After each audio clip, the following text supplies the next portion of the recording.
Good morning. It's Wednesday, halfway through the week, and looking around, it's sort of an overcast day, a cool day for the middle of July. But I hope and trust your day is going well, your week is going well. And I want to start off with a quote this morning. Theodore Roosevelt once said this: "Comparison is the thief of joy." There's a lot of wisdom in that quote.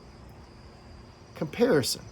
How often are we tempted to compare our life with somebody, our journey with somebody's, our job with somebody else, our things with somebody else?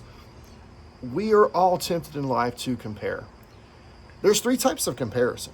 You have upward comparison, where we are comparing ourselves with somebody who is well off than we are, and that can lead to envy and jealousy in our heart and our life. Then there is lateral comparison, where we're competing with somebody, we're comparing ourselves with somebody in the same station of life that we are, and that can lead to an unhealthy competition where you're trying to keep up with one another. Then there is downward comparison, where you're comparing yourself with somebody who doesn't have what you would have, and that can lead to pride and arrogance in your life.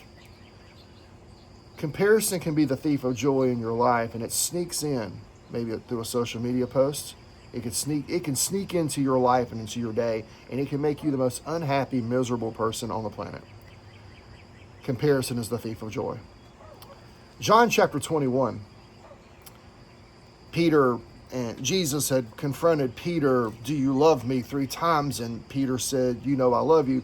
But later on in that chapter, as John is wrapping up his gospel, Jesus is telling Peter what is going to happen to him, what's going to befall him, the future that he is facing as he follows Christ.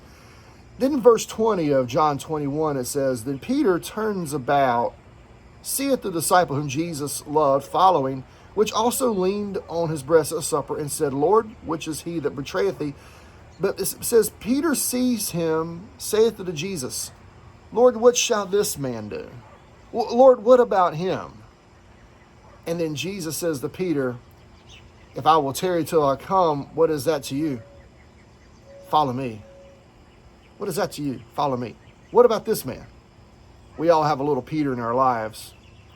We look at somebody else and what about him? And we start to compare. And Jesus says, what is that to you? You got your own race. You got your own journey. Follow me. So how can we kill that thief of comparison in our lives? How can we have joy today? First of all, find your identity in Jesus Christ. Focus on him. Jesus tells Peter, what is that to you? Follow me. Just follow him. Consider him. Focus on him. Find your identity in him, not in somebody else, not in comparing yourself to somebody else. Find your identity in Jesus Christ. He died for you. He loved you. Find your identity in him. The second thing is to run your race. Don't run somebody else's race. Every person has a journey. Every believer has spiritual gifts and talents and a journey marked out for them by the Lord. Focus on that. Focus on that journey. I was preaching over in Egypt last week about running your race in Hebrews chapter 12, and one of the greatest weights that can weigh us down is when we compare our brokenness to somebody else, we compare our weight to somebody else, and that's unhealthy. Run your race. Another thing is be grateful. Every day, be thankful for what God has blessed you with, and find contentment in that. And then finally,